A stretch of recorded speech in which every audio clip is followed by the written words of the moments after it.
everybody, welcome back to the channel. It's Farmhouse Mama.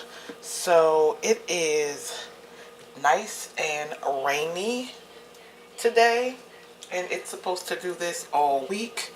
So I am going to be making some crock pot chili, and this is the Wendy's copycat version, and I'm also going to be making some sweet cornbread as well. So again, it is officially fall, and I am ready to just cozy up with a nice big old cup or bowl of chili and enjoy the fireplace and watch some movies. So let's jump into the ingredients, and I'm sure you guys all know how to make chili, but I just thought that I would share this recipe with you.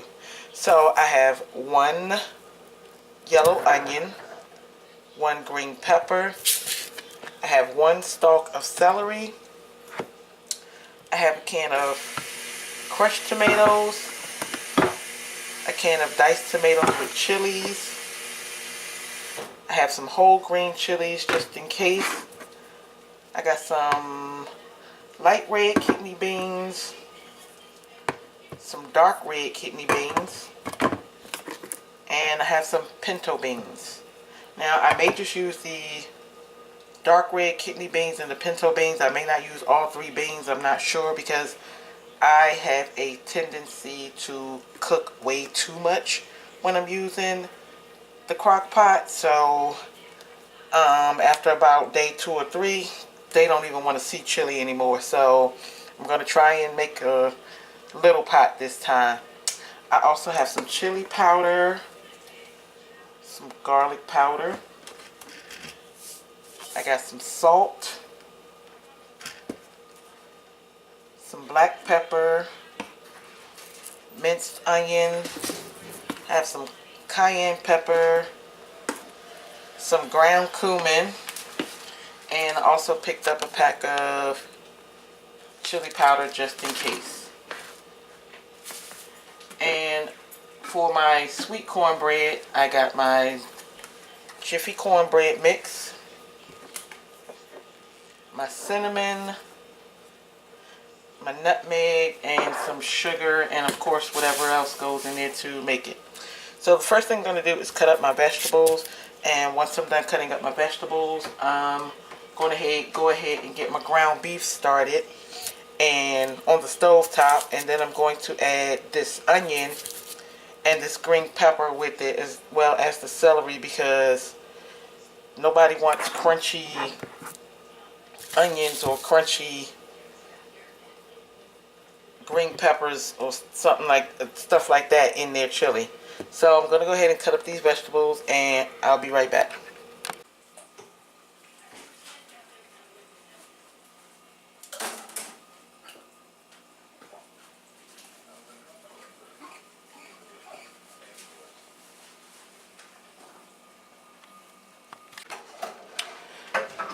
Alright, so I have my green peppers, my onions, and my celery all diced up, and I'm just going to go ahead and add this to the ground beef. And I already started cooking the ground beef, so you just want the vegetables to cook just a little bit.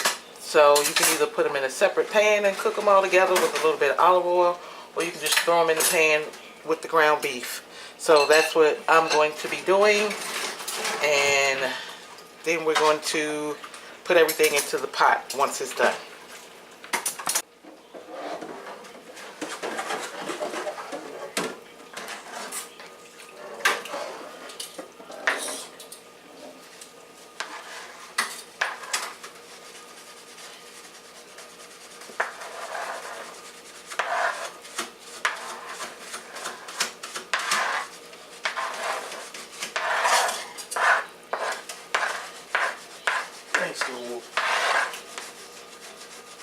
No.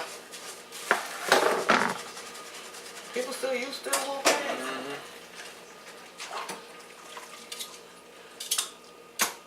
Those wasn't even dirty. I was using them to pick up something I dropped behind the stand, and I didn't get it, so I need to get that for you when you're done if you don't mind. I dropped something behind the fireplace.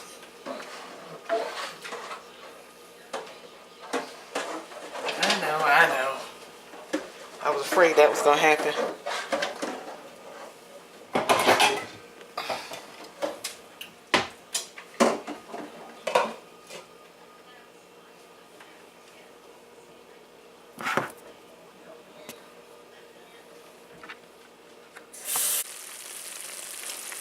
Okay, so my ground beef is cooking and I added the vegetables to it and I put a lid on it for about 5 minutes, so it's ready to be drained and added to the pot.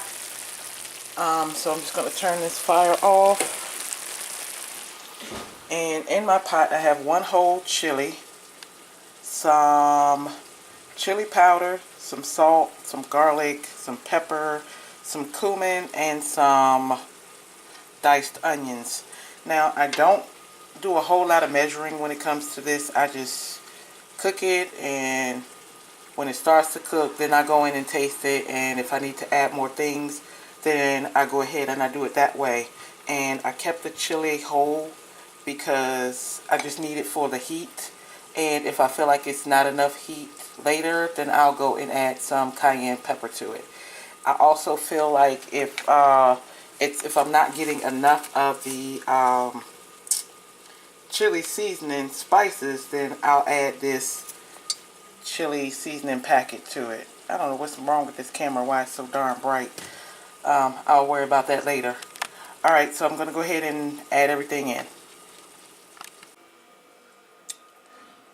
Okay, so I got all my ingredients mixed in. I'm just going to let this cook for a couple of hours, maybe an hour, hour and a half, and then I'm going to go back and taste it and see what else I need to add to this. Then I'm going to do my cornbread a little bit later. I can't believe it's 2:23 already. So I know it looks like I made a lot, and I probably did, but the great thing about this is prior to us digging into this, I'm going to take some out and separate it, and once it cools off, I'm going to freeze it. That way, the next time they want chili, or they want, excuse me, the next time they want chili, all I have to do is pop it out the freezer and put it in a pot, so that way I don't have to do this process all over again.